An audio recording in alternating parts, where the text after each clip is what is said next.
man, and I had a wonderful time on my honeymoon in Hawaii. Melinda Vail, yes. We had a great time in Hawaii, and if you saw either one of our Facebooks, you saw the majority of the pictures, and it was so much fun. It's so beautiful. If you've not gone to Kauai, you absolutely must. Mm-hmm. And one of our greatest adventures is the four of us kayaked up the river. Well, 3.5. Yes. We won't tell you who the half is. But his initials start with P. And then we got down to the end of the river and we hiked quite treacherously. Oh my gosh. Up to a waterfall, and we had to cross the river by holding a rope, Kareen.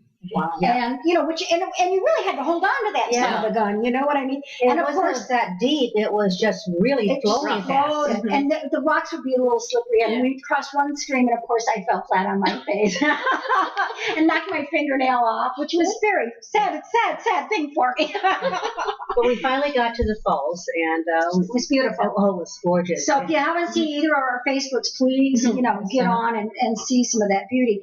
Dr. Kareen O'Brien has been a friend of mine for a very, very long time. I think we must go back 20 years at least. Yeah. We started out in an office together on Stetson Drive in Scottsdale in about 1998, 99, I think. Correct. And then, we weaved together throughout the years, sometimes together, sometimes not together. And at the Empowered Living Center, where Duffy and I are. And when we used to be on Indian School, right? She was there. My goodness, so she's now at the Empowered Living Center. And she is a 1993 graduate of Bastyr University in Seattle, and was the dean of the National School at Southwest College.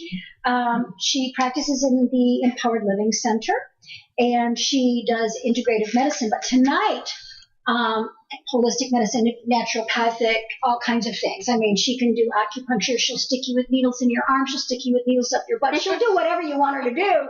And she's helped me so much. She's done a lot of IV therapy. I mean, she's just eclectic is the word. She's eclectic, but not a jack of all trades and a master of none. A jack of all trades and a master of many, I must say. I like that. But tonight we're going to talk to her about her medical marijuana practice, because this has been a controversial subject. And Duffy, you said that it was okay with you if I said that you were a medical marijuana user. I am a medical marijuana user, proud of it. And the main reason is I used to get, that very, very severe migraines. And then I had a neck injury and neck surgery, which only exacerbated it. And the allopathic doctors used to put you on anything that they thought might work. So seizure medications, heavy-duty narcotic medications. Oxycodone, all of that. Percocet. And what we found out is I finally went to a neurologist who was much older and had been studying more about migraines, and said, when we do that, it's the worst thing that can happen for a patient. He took me off of everything for 6 weeks, and I went through withdrawals like you would not believe.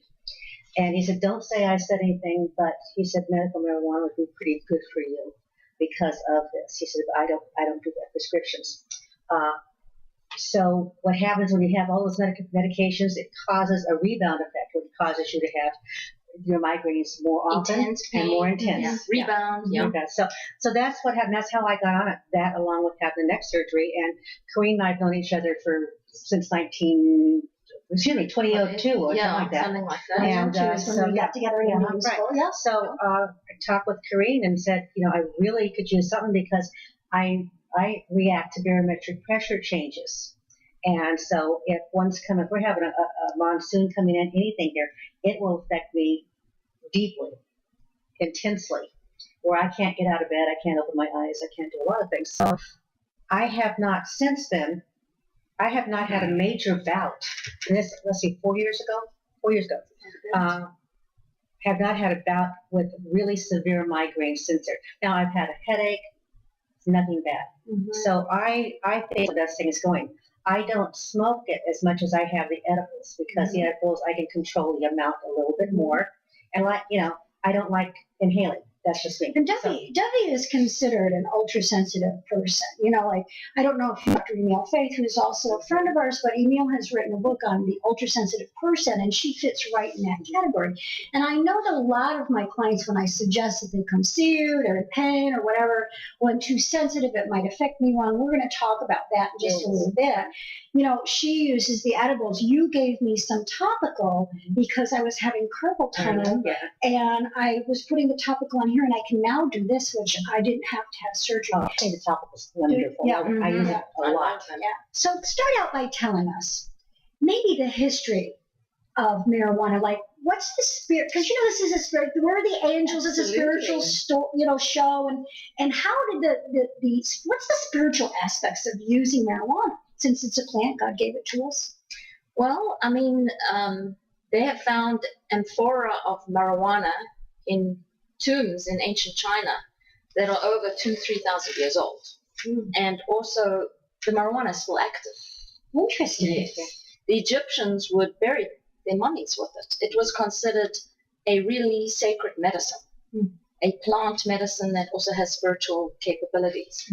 It's a very, very complex plant. There are so many different phytochemicals in it that, to use it just to get high is a shame. You are misusing a sacred medicine.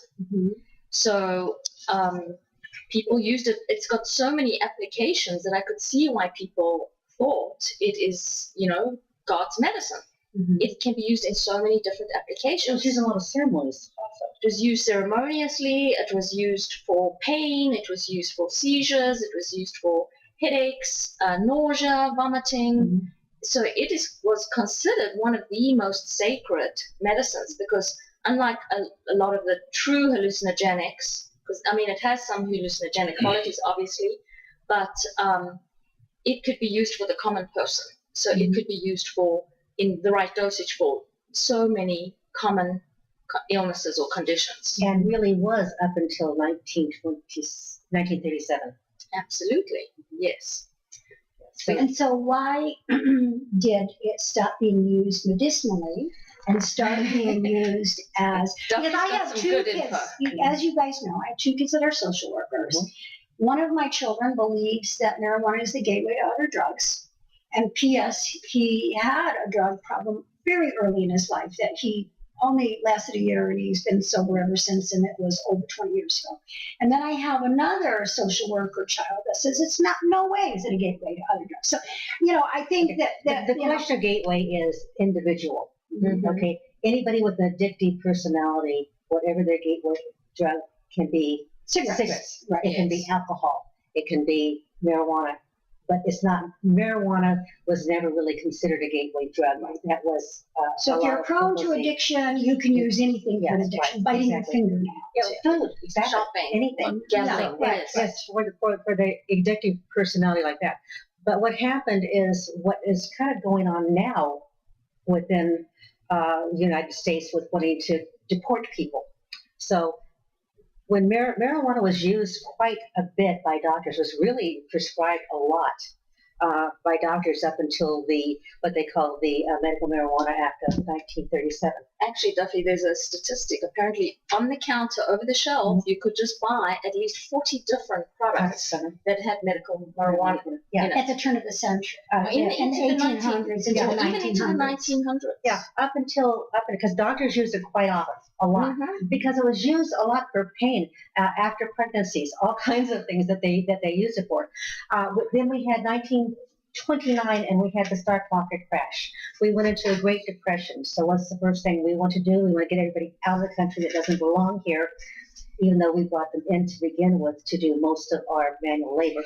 So William Randolph Hearst was in a way responsible. He wrote articles upon articles on getting Mexicans out of Texas, Arizona, New Mexico, and California. Because they're considered bringing that marijuana. Yeah, and they use it because what they would do is they would work all day, they would get back, and they would relax. They would relax, and so he started talking about marijuana, not cannabis, marijuana. So he attached that ethnic name to it as being bad and causing them to have fits of anger and kill and do all this. And he'd write fictitious stories about it. You mean there was a fake press? Yeah. Which is the not associated with violence. People believe and the anger. fake press. Here's what's really interesting about this is that LaGuardia, who was the mayor of New York, said not true, and he did a complete study about marijuana in Harlem. Okay. And found out that no, he says these people are probably some of the most laid back, easygoing people. You don't see people getting in bar fights that have been smoking up. So but because of marijuana is from the hemp plant, Yes. okay, hemp is a very, very strong material. We had a lot of our tycoons at the time, one of them being DuPont, who was having this wonderful new invention called synthetics. And he really did not want to have the competition. Yes, because the ropes, the sails for the boats, the backpacks, the shoes, everything was carpeting. made out of. Everything. So DuPont, big name in carpeting. Yeah. And so they had to discredit it and make it look like it's for bad people. Yeah, and so that's exactly what they were responsible for getting the department, like FDA or the Food and Drug Administration to change it to make it illegal, along with cocaine at the time, by the way, too, and heroin, but make it a class 1 drug. Now, class 1 drug is a hallucinogenic along the same lines as LSD, and which it never has been. So that's what, and then the propaganda that went out. Hearst was actually the one that put together and produced the movie Reefer Madness. And they showed that all over in the movie houses. Yes, and it was run constantly. And it showed like people were getting violent and killing people under the influence of marijuana. And again, that's one of the things that he used scare tactics. But he did it using money in our government to be able to get what he wanted.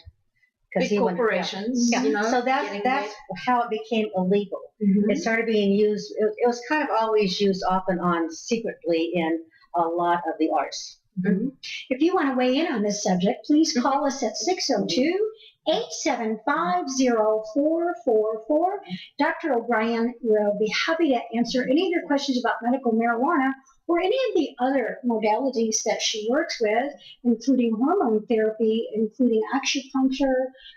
She works with homeopathy, and so she'll answer any of those questions. This is just the subject that we decided to work on tonight. So, Kareen, how did you happen to get involved in the medical marijuana industry and become a practitioner of medical marijuana? And step 1 and step 2, you work at a cancer clinic with it. So could you talk to us a little bit about how this kind of entered your life? Well, I grew up in South Africa, where they just grow, their bud just grows naturally on the side of the road in your garden. And my siblings were, good imbibers of it, and I had tried it, and it made me kind of loopy and crazy. So to me, it was devil stuff. I wouldn't touch it. So I've avoided it, and it was my patients who got me into it. They were like, I really want to do something other than this bad medicine. Can't you do my medical marijuana card? And I'm like, oh. But under pressure, I went to a seminar held here by the Arizona Department of Health Services, and I found out all this information about the Egyptians and the ancient Chinese and, how it was manipulated. And I happened across a good friend who, as I was the dean of the medical school where she graduated, and she had been doing it as soon as the marijuana law stopped, she immediately started working in a clinic. And I said to her, Dr. Chris, it's just for people to get high, right? And she got very, very upset with me. And she said, absolutely not. I have seen more sick people, and she started listing the epilepsy, the migraines, the autoimmune disease, the cancer, people getting off their opiates. And since I've been working at this clinic a couple of days a week for the last 14 months, I have to say I have seen more sick people in need of medicine in these 14 months than I have in 24 years of practice. So I can concur with Dr. Chris. It is way more than just getting high. I have seen miraculous stories with patients telling me they've been on opiates for 10 years and they actually managed to get off. I've seen people who now this is not for anyone to do, but bipolar people who've managed to get off their medication with the specific use of the different strains of marijuana. You got to do it along with your psychiatrist and your other family doctor. But I have seen miraculous things with this medicine. Well, and Pat was telling us that he had interviewed someone that a young man by the name of J.P. Holyoke. And J.P., wonderful guy. Now, J.P. is probably in his 30s now, or 35. So when he and his wife first got married, they had a little baby girl that had such violent seizures from the time she came home. And the seizures would last up to 8 to 12 minutes. And she would have them round the clock. She might have them in 10 to 12 in a 24-hour period last night. So they couldn't do anything for this poor child. The doctors would tell them that, she's not going to live, all these different things. Well, the poor baby, all she is having seizures. Finally, he had a guy come over and said, have you tried medical marijuana for this? Well, he basically, we're talking about Nixon point, type of young Republican, thought that there's no way I'm going to do that. It's a legal drug, it's a hallucinogenic, all this kind of stuff. So he said he was at his wit's end. They were not getting any sleep. They were just exhausted. The baby by this time was 3 years old. They didn't know how much longer anybody could take it. He said, okay, fine. Within the next day and a half, seizures had dropped down to 2 a day. Mm-hmm. They kept on getting better. The little girls, they said she'd never walk. She's walking. They said she'd never talk. She's now talking. So he said, I want to find out what this is all about. So as a businessman, he literally jumped into it, feet first, and said, I want to find out all this stuff. So he went back into the history and found out what I had just told you and about the propaganda and all the garbage that had been put out, and was furious, absolutely furious. And we're going to put a video out tomorrow on the website. One of our angels, Sharon, sent us a video showing somebody that was seizing and having medical marijuana dropped in a child.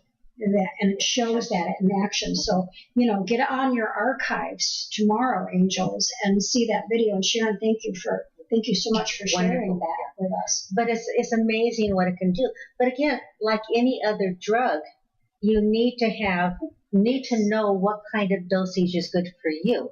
I can't do a high dosage. Yeah, just like we talk about sensitive. I can't do most opioids. Mm-hmm. I get sick. Mm-hmm. Even with marijuana, I do the edibles. They have a little thing. It's a chocolate-covered blueberry. It's 2 grams. Hello. That's it.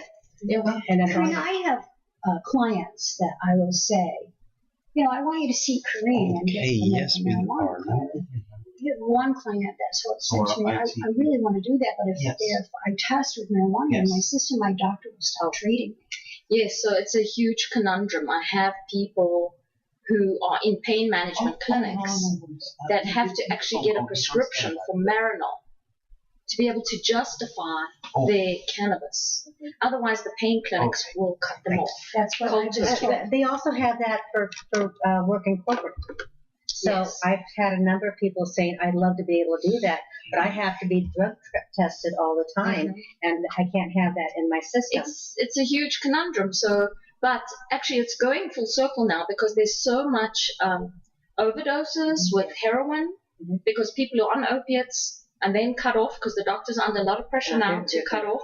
And it's cheaper to just go get heroin on the street, and people are overdosing. So it's an epidemic. It's a terrible epidemic. So now, by the way, it's basically your white Anglo-Saxon Protestant middle-class woman. Yes. By the way. Yes, and so people are. I think it's going to be like a karmic reverse because people are going to say, well, I'd rather try medical marijuana for your pain. So I think there's going to be more acceptance of medical marijuana because the doctors are under extreme pressure I have pain patients that they're saying, we're going to cut you off. In the next month, we are cutting off. The karmic reverse, since we talk about karmic profiling and repetitive patterns and things like that. I want to talk to you about that, but we're going to take a phone call. I think, did we get a phone call come through, Bill? No. I thought I heard the phone ring.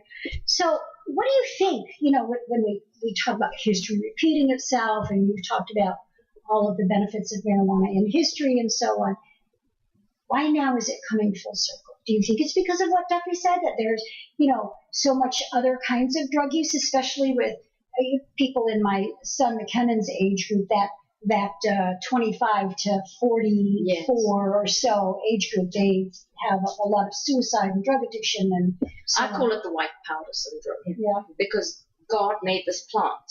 Mm-hmm. And why does this plant have endocannabinoid receptors in our own brain? It's like, whatever you believe, Great Spirit designed that plant to be used by us. Mm-hmm. But he didn't design most of the synthetic drugs. No, and not even synthetic marinol. So synthetic dronabinol or marinol is just THC synthetic. Right. Completely different to the real plant. The real plant has about 30 CBDs or cannabidiols and about 30 kinds of THC and a whole bunch of other metabolites, but we focus on those two. So isn't it interesting that, there's this plant in nature?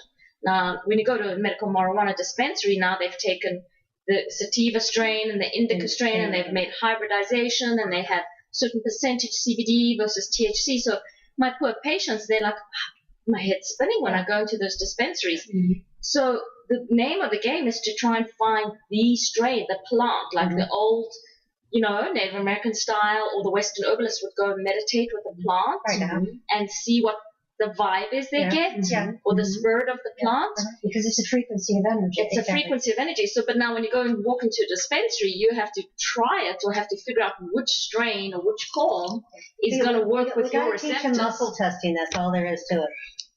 They should perhaps do muscle testing, but most of the time they've just got people trying to sell them stuff. Do you think if someone has tried something and it hasn't worked for them, they should give up? Oh, no. Because I tell my clients, don't give up. No, just because that didn't work. Yeah. But just like Duff said, she doesn't smoke it, but she does her chocolate covered blueberry. And I had a client, he was an older man. Yes. And he was having a lot of pain. He did not want it all. And so I said, you've got to more conservative, yes. Very. So I got him the non-THC tincture. Yes. And so I said, just start out with maybe a quarter of a drop. Just pure CBD, right? Right. Mm-hmm.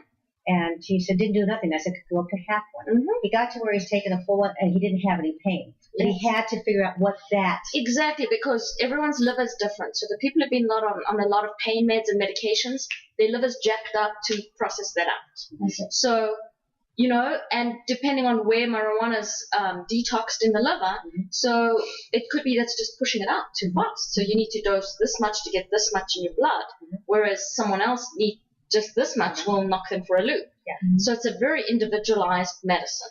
And people that get upset because of stories that I read about 2 years ago when the whole thing on legalization came out, is a journalist decided she was going to try it out and decided to get one of the edibles, but did not know how to do it. Way too much. She ate the whole candy bar. Oh, goodness. How do people get a hold of you, Kareen, if they want to talk to you about medical marijuana? What is the phone number? It's 480-461-1255. That's my office phone number. So I can do medical marijuana certifications, but what I'm finding now, some of my patients come and see me on how to get off their medicine and, if they can, replace it with medical marijuana or other herbs or other anti-inflammatories.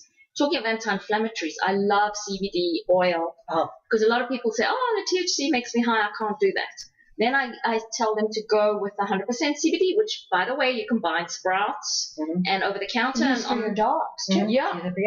And it's a good start. I call it nature's anti-inflammatory and anti-spasmodic because it works and the nerve. So some of my migraine patients swear at the first sign of the migraine, they spray some CBD under their tongue. They can knock it. Mm-hmm. Yeah, I take it before I go to bed. And but by the way, it's also very good for sleep. People have sleep problems. Absolutely. And then the other one that I think the most of, and I don't know if you know Dr. Cicely. No. Okay. She has been doing research with medical marijuana for a long, long time. She's an amazing lady. Is she through U of A? Or was she was. U of A, and then they kicked, and then they booted her. Yeah, they booted the program. Well, they booted the program for a number of reasons. But now she's doing it now with the veterans. Yeah, yes, because for PTSD, right? For PTSD, and it's been absolutely wonderful for PTSD. I see a lot of veterans in the medical marijuana clinic. Yeah, a lot, and they have to. It's not something they're not going to be able to do that. Part of what marijuana does is it helps relax your body. Absolutely. So if you think of what PTSD is, hypervigilance. Yes, and So, it relaxes the nervous system too, yes, as well as the muscles. So it has such a myriad of functions that it's actually blows your mind at how incredible this plant is. That way, Well, you know, excuse the pun. No, I'm a child in the 60s, right? And so, you know, when I was married to the father of my children, and he was a psychiatric corpsman in the Naval Hospital taking care of people that came in from Vietnam, Yes. We used to go over to the psychiatrist's office and all pass the hash pipe.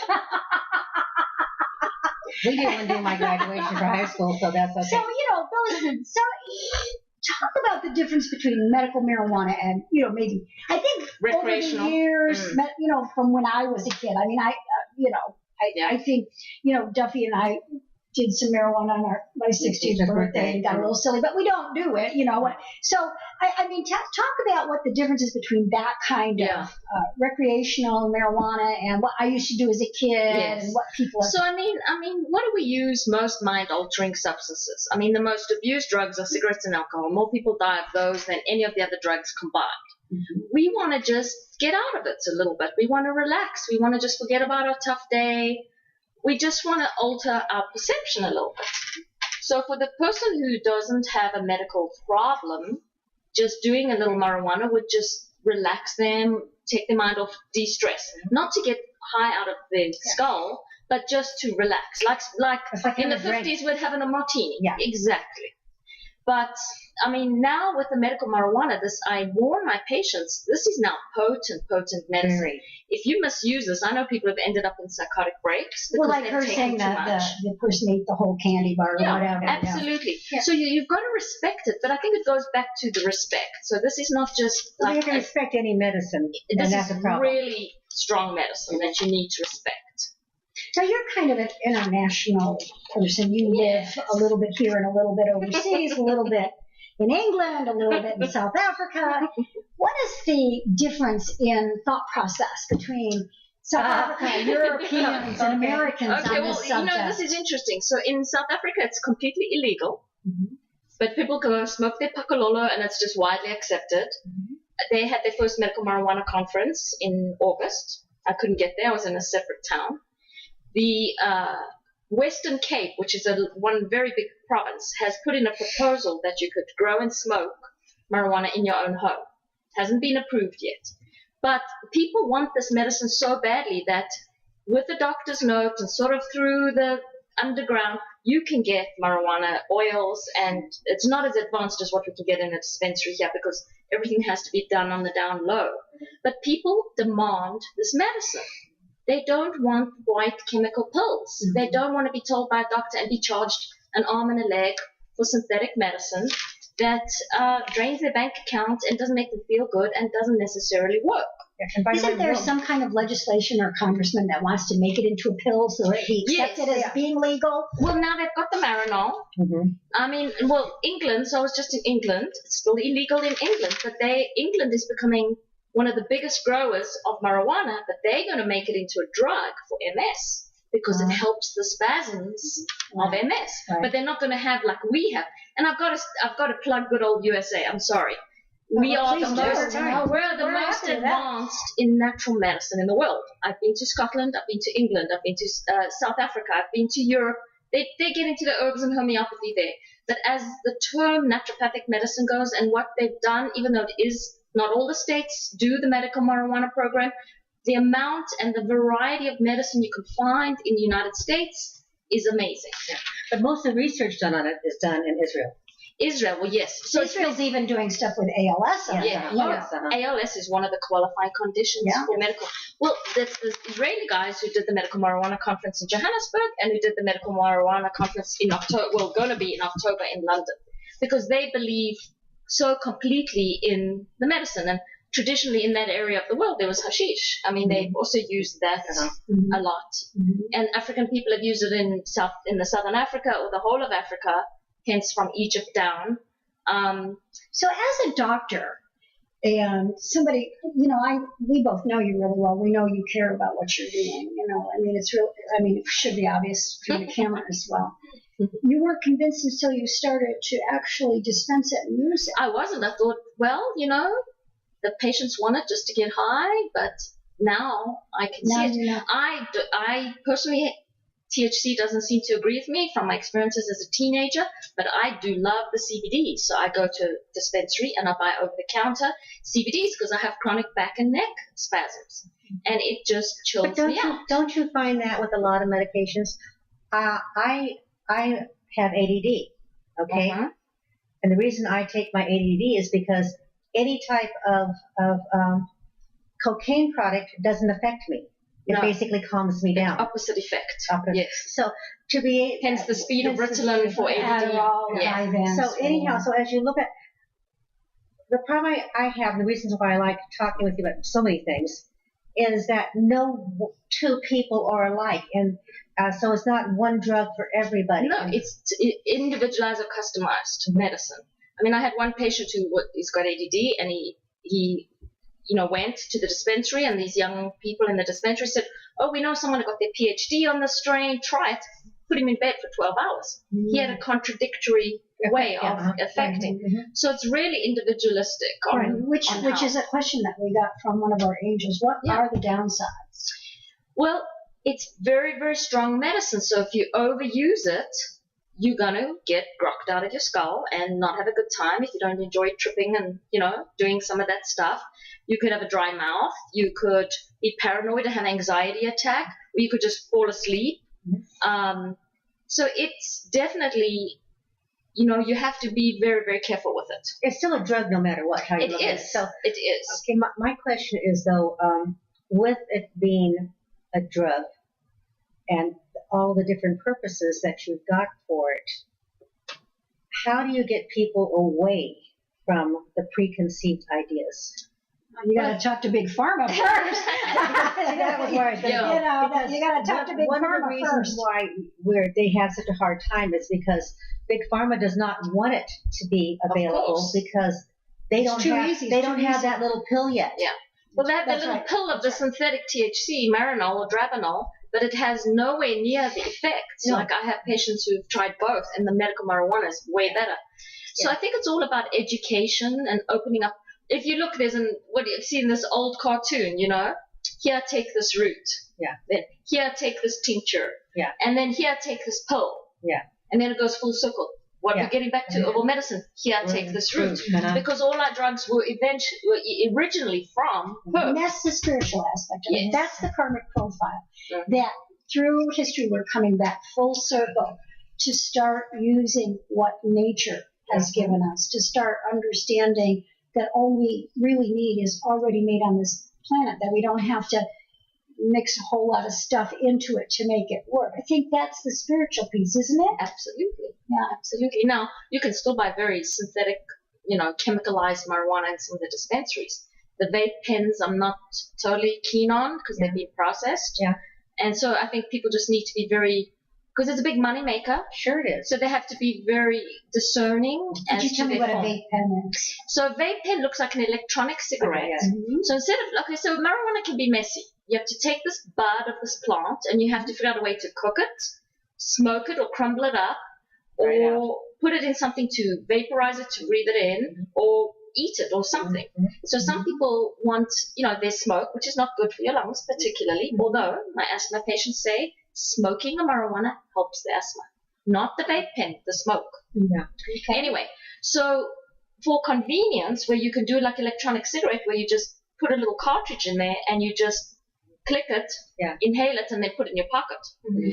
But there's chemical things that could be in some of those cartridges. Because it's an oil base. Yes. Okay. So they're often processed with things like hexane and butane. Mm-hmm. They're getting better. A good quality marijuana will be more carbon dioxide based or freeze based to process Let's go back to good quality marijuana. Okay. And we say that because the strains that they have today are nothing like what we had in the 60s. But I used to get the thing from people who get the comment, well, it can kill you. No, actually, it can't unless it is laced with something. Yes, if they're sprayed it with pesticides or antifungals or other chemicals, yes. Mm-hmm.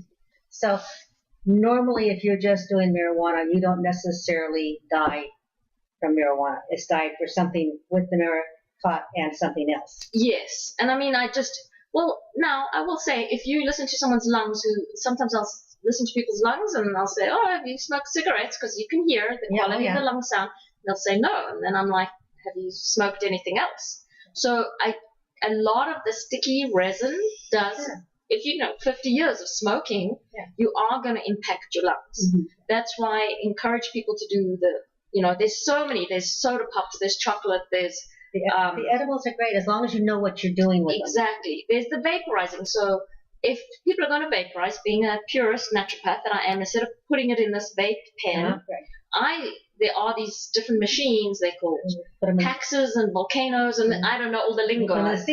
Yeah, and you actually take the whole bud and you put it in this machine, and you do a different temperature setting, and the different temperature setting will do more THC or more CBD, and you just vaporize it. So there's Tell everybody the difference between THC and Okay, CBD. so cannabidiol is what I call, it's the non-high part of the marijuana.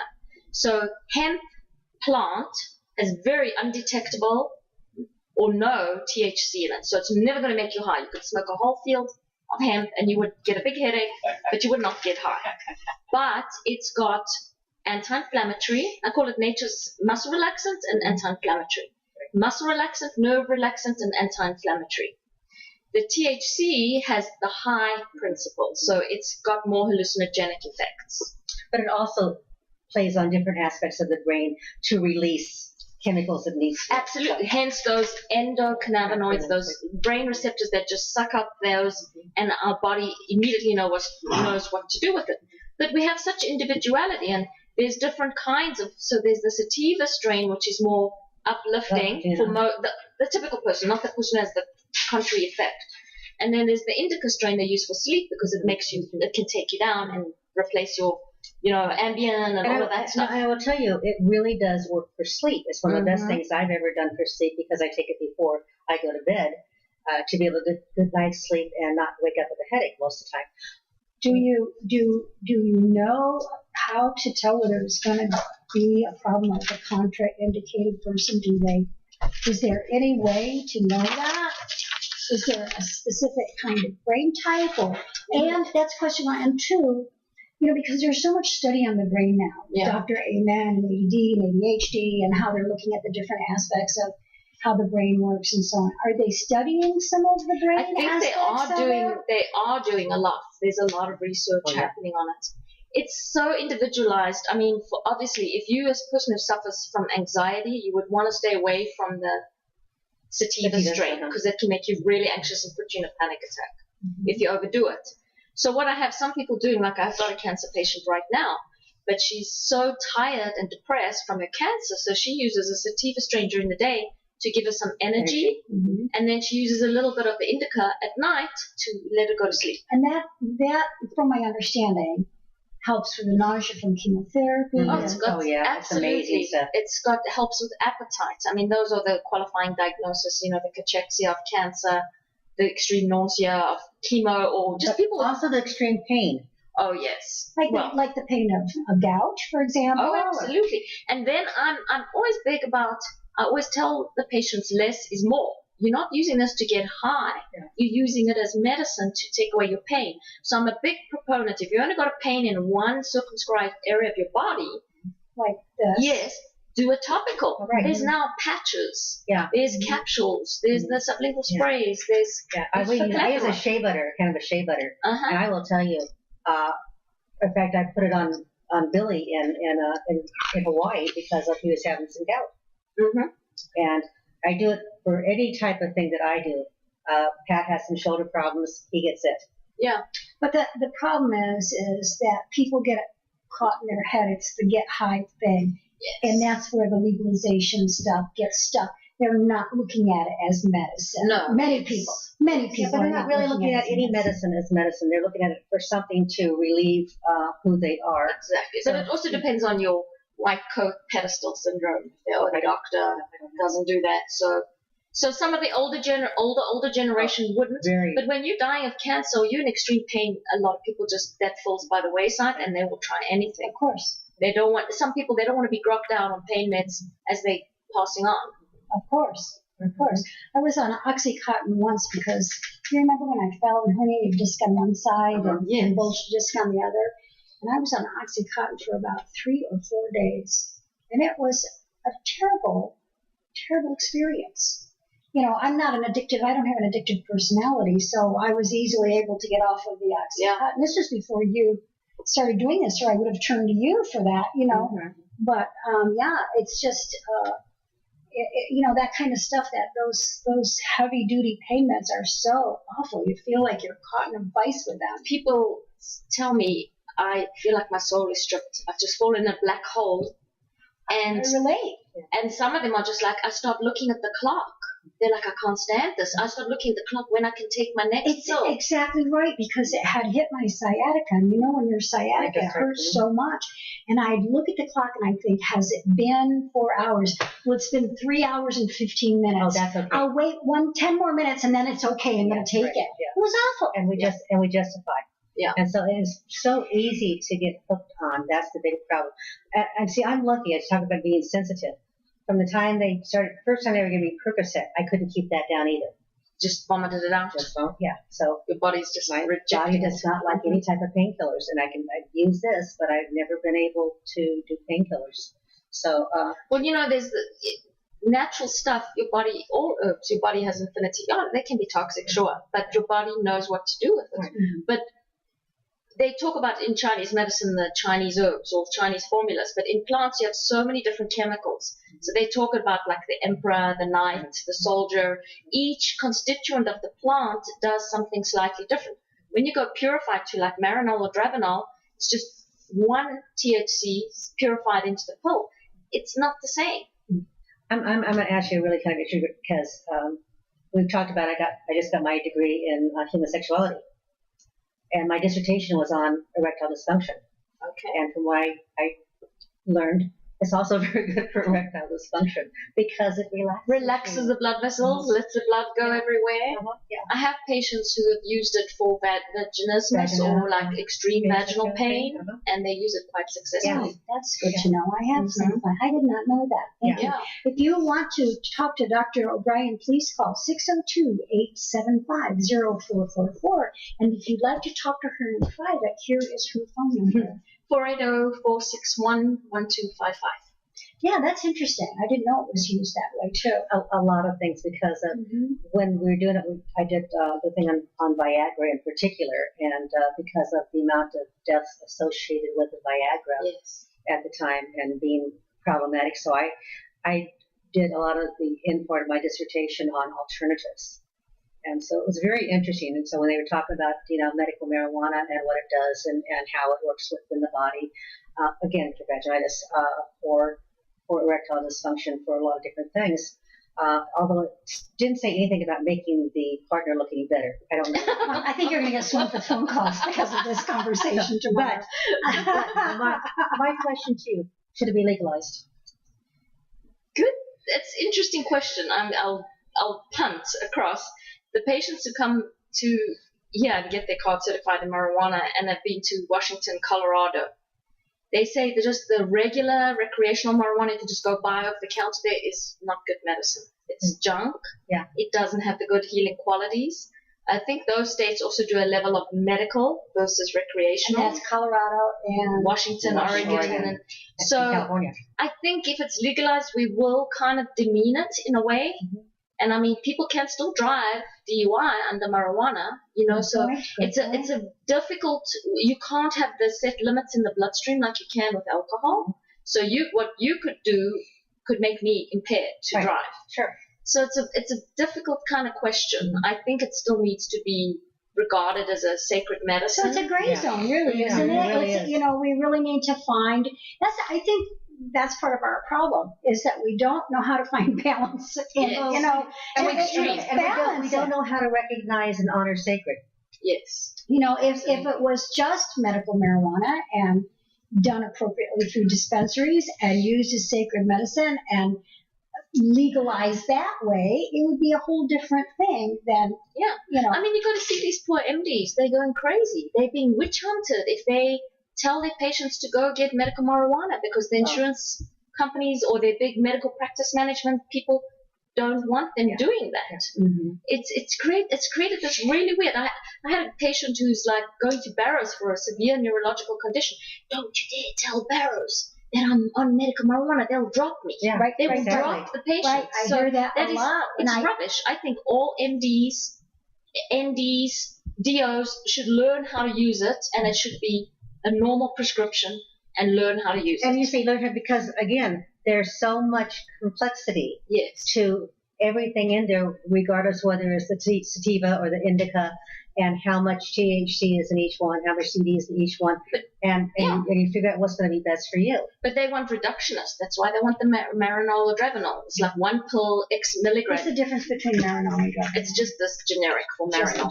So, we want to reduce it. It's easier for the pharmacist. It's easier for the doctor. You write one script. So I have to say that is one of the frustrations of the patients is, to find that gap area, to find what's going to work for them. This is not necessarily about marijuana, but in a way. Tell me about compounding places coming back. Oh, the compounding pharmacies? Yes. There's one in Ahwatukee. Yeah. And there's one too in Scottsdale, I think. Now. There's quite a few. Yeah, there's quite a few. There's a few that have closed down. But they are constantly having to fight against being restricted on different kinds of estrogen and different things they do. But they have a strong association that is fighting with them, and thank goodness we can still. They've made it very draconian rules. I was just ordering something from a compounding pharmacy, some IV materials. They've made such draconian rules and nitpicky rules that it takes like an hour to call in, to buy some IV material because they've made all these rules because some bad compounding pharmacy on the East Coast killed some people. Our pharmacy, Camelback Pharmacy at 44th and plugging here, but they went from a regular pharmacy to strictly compounding, and because he liked the more natural aspect of everything. And also you can change the dosage. You don't have to be told you can only do this milligram or that milligram. You can tweak it. It gives you the ability to tailor. Talk to us a little bit. I know our subject is medical marijuana, but you do a lot of IV therapy. Tell us what that is, what that means, what you do, how it works, and what does the word chelation mean? Oh, okay. So IV therapy is a way to bypass the gut, which a lot of people are inflamed or have issues or don't absorb, especially as we get older, and they'll need either nutritional support or other things to get into their system. So, for example, vitamin C, you can't take too much vitamin C because you'll get diarrhea. Mm-hmm. But you can do it on IV. I can do 25,000 milligrams of vitamin C, which has a phenomenal effect on different aspects of the body. Mm-hmm. So it's a way to bypass when you're feeling really puny, when you don't have a good gut, if you're really sick. Mm-hmm. So it's a way to just bypass and just get it right into your bloodstream. So do you believe as a naturopath that everything starts at the gut kind of thing? Absolutely. Absolutely. Can you kind of explain that? Yes, I again, you've got so much knowledge that we have to ask you back. And it's not just on medical marijuana that you have knowledge. So why? Why do you think that everything starts in the gut? Well, if you had to dissect your body out and weigh your lymph gland tissue, the glands that swell up all over your body, 80% of that tissue is around your intestines. Mm-hmm. And that tissue, your lymph glands or lymph nodes, is what controls your immune system. Mm-hmm. And you are putting stuff from the outside in your mouth 3 times a day or more that has foreign material, bacteria, viruses, fungus, and that can affect your immune system. Mm-hmm. So everything belongs in the gut. So anything food that goes, because it's opening your whole body to the outside through the intestine. Mm-hmm. So your intestines, your liver, everything has to process all of that out. Mm-hmm. And in doing so, controls all the amounts of inflammation in your body. This is a weird fact. Do you know that you have more bacterial cells in your intestines by number than you have cells in your body? Wow, that is an interesting So actually, we're just a walking, talking gut ecology. Yes. We're just a gut. I've always we're hosts. We're a bacteria host.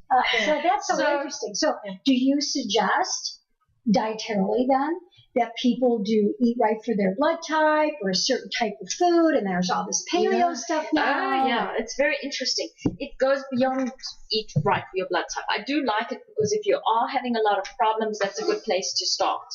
But it's gone beyond that now. There's more things, lignans and different proteins, that even within the eat right for your type, I found patients still don't feel good, even if they go on the eat right for your type, because there's something called SNPs, single polynuclear morphides. Basically, what it's saying is you've got a little gene change that makes you not able to absorb, say, folic acid, which then gives your immune system a big problem, gives your inflammation easy to happen, or in Bill's case, his kidneys don't process a certain thing, so he tends to get gout. So it goes beyond the eat right. So the big hot word is the genes and the genetics. That's why the people swap their cheek for 23andMe or Ancestry. Not only are they looking at where, their genetic makeup, they're actually looking at these different enzymes that you could be deficient in that can have major effect for cancer risk. Oh, interesting. I got one of those kits. But it's been sitting in the office for months and months because you got to get so much spit. I just don't think I can spit that much into the bottle. When you're talking about that kind of, growing up, I don't know if you did too, I never heard about all these food allergies. I never heard about what the hell is gluten. Oh, yeah. All of these things that are going on now, allergic to this, allergic to that. We just had whatever bad lunches we had in school or what our moms made us or whatever. And we didn't have the same type of problem, but we were also outside more and having more exercise. Absolutely. What do you think has changed? More sunshine and more fresh air. Yeah, but people have talked about, again, let's go back to chemicals. Everything goes better with chemicals than Monsanto. That has changed our food. Well, the genetic modification and the hybridization. So they supposedly haven't genetically modified the wheat, but they've hybridized it to make it high gluten, the nice stretchy stuff we ate in our pizza, right? But many other foods are genetically modified. Corn is hugely, soy, strawberries. They've been playing with the genes. So you've been playing with the genes of the food. Now you actually got this weird gene with these changing the bacteria. Our antibiotic use has gone through the roof. Oh, yeah. So we've changed the kinds of bacteria, and they've proven that kids are on lots of antibiotics, and the mothers do all the cleaning white thing. They have way more allergies. So are we screwed? Are we screwed? What do we do about this? No, because again, it's going full circle. So people are now going more natural.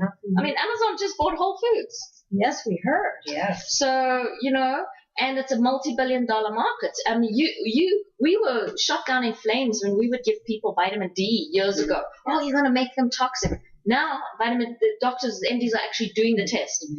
They laughed at us about probiotics. Now, my gastro doctor gave me probiotics when I had my colonoscopy because I have no appendix. She said, oh, I need to implant you with probiotics. So I think slowly it's going around because people are seeing, look, I don't want to bash our medical system. If I was in a car wreck, I have broken my ankle, shattered my ankle. Thank God for Tempe St. Luke's. So for things like that, I mean, they are wonderful. I don't think it has to be one or the other. No, it's a spectrum. So but chronic degenerative stuff that we are suffering from, it's not going to be fixed by the one pill. No, never really is. But so no, I think we will eventually, there'll be a kickback to all of that. That's a Freudian slip there, kickback. But people are going to kick back at all this manipulation of our food and they're getting tired of feeling, but they're also getting tired of seeing the young children be sick all the time. Yeah, absolutely. And, the deaths of young people at schools playing football. The traumatic brain injury, absolutely. All of the different things, but a lot of it has to do with the fact that they don't know about hydration. They don't know a lot of different things that we are learning. They could get those kids on hyperbaric oxygen immediately. They have that, or just do it prophylactically. I don't know. But well, we're running out of time. I know we can chat forever. And I want to thank you so much for joining us. Well, thanks for inviting me. Really pleased to talk about this. Now, guess what? Next week I'm working in Minnesota. And I know you feel sorry for me because I'm working in Bemidji. And I'm going to be on a lake. And I am doing a lot of readings. I actually am, but in the evening, I'm going to sleep in a cool place. Oh, nice. And be able to see water. But can you spell the magic? And no. And maybe the leaves even will turn just a little bit for me. I'm sure. So Duff is going to be here next week, and she's going to have her own special guest, which she will be sending out to you angels in an email on Tuesday, just like you always get your angel-gram. And it will still probably be on the subject of medical marijuana, because there's so much more to it than just what we're talking about. Yeah. And I want you to jump on my website, because I have two very important events. One with a wonderful group of people talking about loss from a traumatic event, where I'm working with Susan Brow, which is another wonderful medium from California. We're going to do a night of readings. And then we've got doctors and counselors and all kinds of people with different perspectives on how to deal with the traumatic loss of grief. And so look for that coming up. And as always, James Von Prague and I coming in November, and we both have a new book coming out. Mine is called Diary of a Mad Medium. And it's wonderful. It is wonderful because I have read it. Yes, she edited it for me, so it's now perfect. So, Duff, before we end tonight, give your phone number, please. You can reach me, Dr. Duffy McMahon, 602-910-0215. And Melinda Vail at 480-755-0222. And Dr. Kareen O'Brien. 480-461-1255. Thanks for joining us tonight. Have a great couple weeks. I'll see you in 2. Duffy will see you next week.